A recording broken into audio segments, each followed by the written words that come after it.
De procédure, est-ce qu'il peut y aller avec 4-5 ministres nommés seulement en disant voilà, c'est mon gouvernement et on va l'étoffer ensuite? Il y a eu une note du secrétaire général de Matignon qui va en ce sens. C'est qu'à partir du moment où il y a un Premier ministre, en fait, il est possible de déposer un projet de budget. Alors, on rentre justement peut-être dans cette hyper-présidentialisation. En tout cas, on sort vraiment des cadres et des habitudes de pratique, mais d'un point de vue juridique, en tout cas, le service juridique du gouvernement nous dit que c'est possible, et donc c'est ça qu'il compte faire, effectivement, parce que le chemin est très étroit, il n'y a que cette option-là, finalement. Et ce qui est intéressant aussi de voir, c'est que même si Sébastien Lecornu devait être censuré à l'issue de sa déclaration de politique générale, le gouvernement pourrait quand même défendre le projet de budget qui a été présenté, puisqu'un gouvernement démissionnaire ne peut pas présenter un nouveau budget, mais il peut quand même continuer à essayer de défendre un budget qui a déjà été présenté avant. Donc on est dans un espèce quand même de flou d'un point de vue constitutionnel qui fait quand même est très gênant, il faut le dire. Il n'y a pas trop d'autres choix, mais c'est très gênant. Et Emmanuel Macron, en fait, est en train de transformer peut-être une crise politique en crise constitutionnelle. C'est ça qu'on peut voir. Alors, le mot d'ordre, c'est mon siège d'abord, quoi.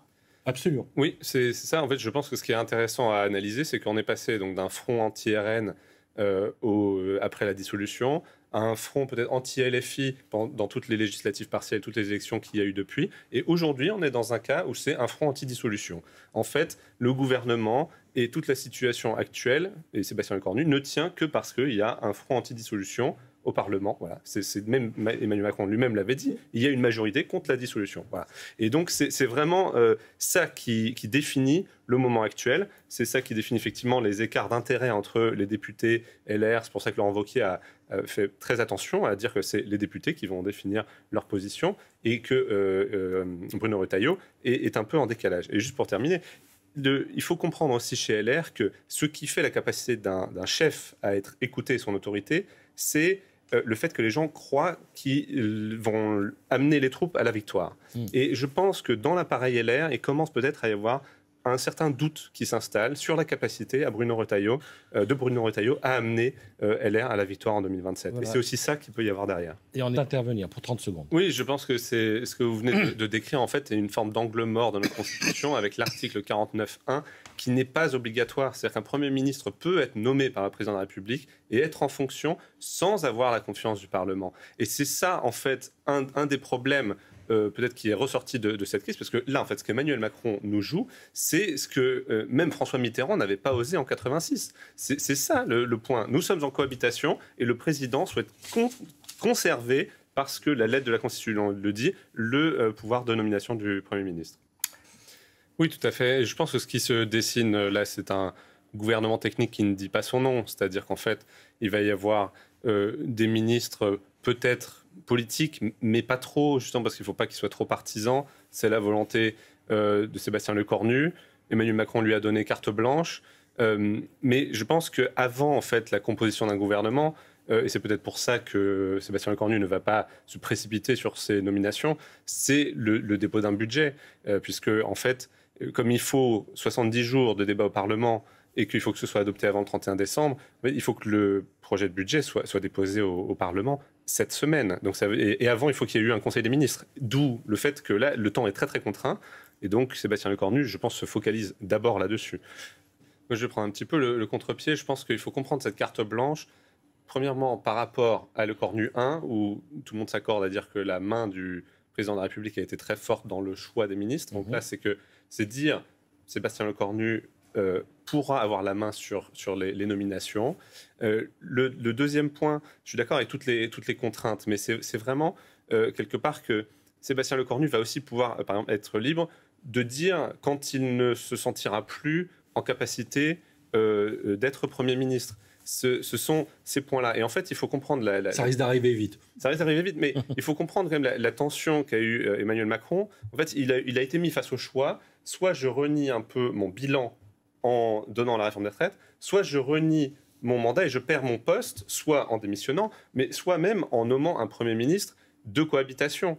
Et le résultat est qu'il a choisi en fait de renommer Sébastien Lecornu, qui est son fidèle. Et nous, on pense qu'en fait, il lui fait confiance à deux égards. Premièrement, il lui fait confiance personnellement, c'est-à-dire qu'il pense que si on doit renier des choses de son bilan, alors Sébastien Lecornu est la bonne personne pour le faire. sans trop le faire et en étant peut-être un des derniers à avoir l'intérêt d'Emmanuel Macron et la postérité d'Emmanuel Macron au cœur. C'est vraiment plus le cas de beaucoup de macronistes. Et le deuxième point, c'est qu'aussi il a confiance dans la capacité de Sébastien Lecornu, c'est-à-dire dans ses compétences, ce qui est aussi quelque chose qui est de plus en plus rare au sein de la Macronie. Et donc, je pense que cette carte blanche, ici, doit se comprendre dans ce cadre-là, de dire que Sébastien Lecornu va pouvoir vraiment jouer sa partition, et effectivement, avec toutes les contraintes qu'il y a autour, probablement qu'elle va s'arrêter rapidement. Mais au moins, il va pouvoir la jouer. La position officielle de LR, c'est soutien sans participation, mais dans les heures qui viennent, si on s'aperçoit qu'il y a soutien avec participation, même si ce sont des initiatives et des aventures personnelles, la question de l'autorité de Bruno Retailleau va être posée.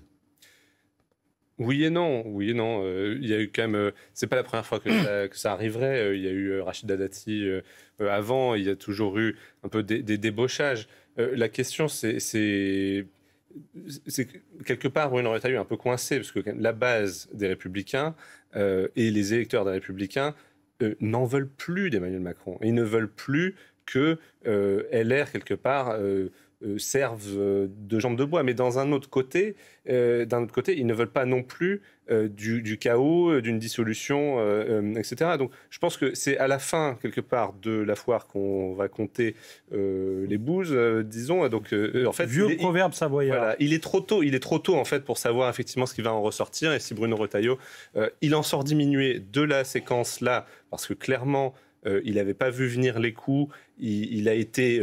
Emmanuel Macron et Sébastien Lecornu ont réussi à le manœuvrer. Il a même cité dans le BP qu'il avait été très déçu d'avoir eu vendredi soir Emmanuel Macron et Sébastien Lecornu au téléphone à 21h et qu'il ne lui ait même pas dit qu'à 22h, Sébastien Lecornu allait être renommé. Donc il y a une forme quand même de confiance rompue aussi entre Bruno Retailleau et le duo exécutif. Donc oui, il a perdu des plumes, mais je pense que c'est d'ici 2-3 mois, une fois que le débat parlementaire aura pu avoir lieu, qu'on verra effectivement ce qu'il en est.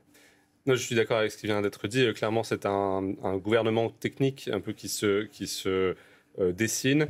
Il y aura probablement aussi des anciens directeurs de cabinet d'Emmanuel Macron. Parce qu'en fait, quel est l'objectif aussi derrière? C'est qu'Emmanuel Macron accepte de lâcher sur la réforme des retraites, mais en échange de pouvoir garder la main sur l'appareil d'État, sur les nominations, sur par exemple les nominations des directeurs de cabinet, des ministres.